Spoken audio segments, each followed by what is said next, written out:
হয় স্যাৰ, বৰপেটাত যিখন হস্পিটেল আছে ফখৰুদ্দিন আলী আহমেদৰ নামত, আমাৰ প্ৰাক্তন ৰাষ্ট্ৰপতিগৰাকীৰ নামত, সেই তেখেতৰ নামটো আঁতৰাই অকল Barpeta medical college and hospital কৰিব বিচাৰিছে বুলি কেবিনেটত সিদ্ধান্ত গ্ৰহণ কৰা হৈছে। এই বিষয়ে কি ক'ব?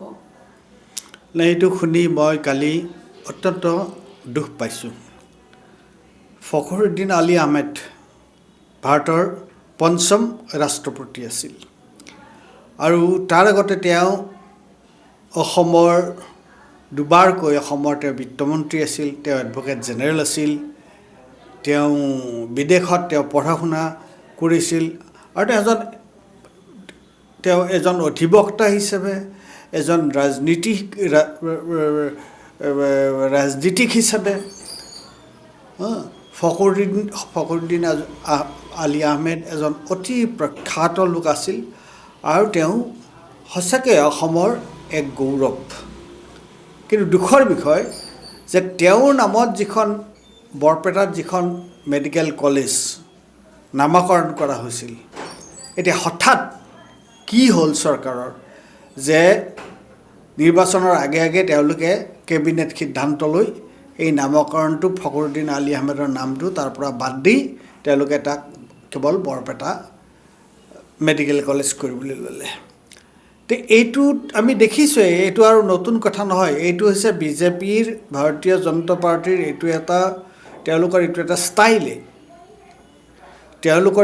ষ্টাইলে। তেওঁলোকে মুছলমান মানুহক, তেওঁলোকে সংখ্যালঘুসকলক তেওঁলোকে যিমান পাৰে, যি ধৰণে পাৰে তেওঁলোকে অকল মিয়াই নহয়, এইটোৱে স্পষ্ট কৰি দিলে ফখৰুদ্দিন আলী আহমেদ মিয়া নাছিলে। ফখৰুদ্দিন আলী আহমেদ খাছ অসমীয়া মুছলমান আছিল আৰু তেখেতৰ নামত থকা এটা অনুষ্ঠান হঠাৎ তেওঁলোকে কেবিনেটত সিদ্ধান্ত ল'বলগীয়া, তেওঁলোকৰ আৰু একো সিদ্ধান্ত তেওঁলোকে নাপালে, হঠাৎ তেওঁলোকে সিদ্ধান্ত ল'লে যে ফখৰুদ্দিন আলী আহমেদৰ নামটো আঁতৰাই তেওঁলোকে বৰপেটা। তেওঁলোকে দীনদয়াল উপাধ্যায়ক অসমৰ মানুহে কোনেও নাজানে। দীনদয়াল উপাধ্যায়ৰ নামত কিন্তু ইয়াত কলেজ খুলিবলৈ তেওঁলোকে দ্বিধাবোধ কৰা নাই।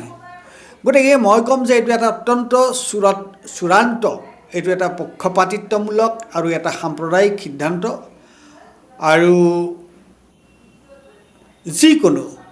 যিকোনো শুভচিন্তক লোকে যে আমাৰ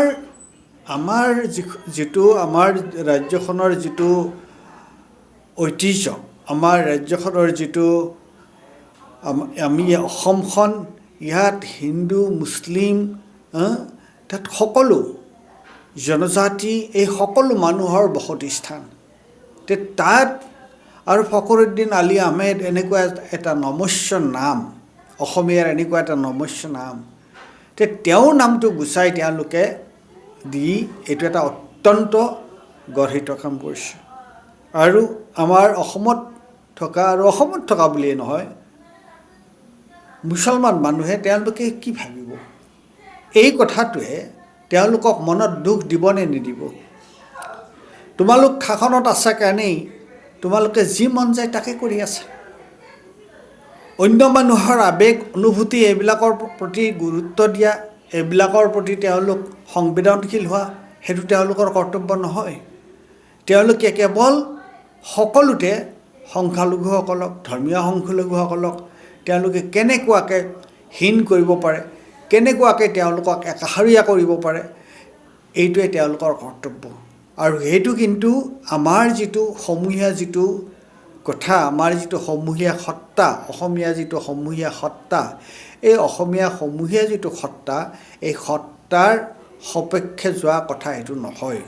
আৰু বিশেষকৈ আমাৰ এই যিসকল মুছলমান মানুহ আছে, তেওঁলোকক এই যিটো কথা, এই যে ফখৰুদ্দিন আলী আহমেদৰ ইমান দিন চলি থাকিলে তেওঁৰ নামত এখন মেডিকেল কলেজ, আৰু হঠাৎ তেওঁৰ নামটো তাৰ পৰা আঁতৰাই দিয়াটো, আৰু সেই অঞ্চলটোৰ মুছলমান মানুহসকলে আৰু সমগ্ৰ অসমৰ মুছলমানসকলে আৰু অসমৰ বাহিৰৰ মুছলমানসকলৰ কাৰণেও এইটো এটা সাংঘাতিক ধৰণৰ, মই ভাবোঁ এইটো এটা আৱেগিক আঘাত।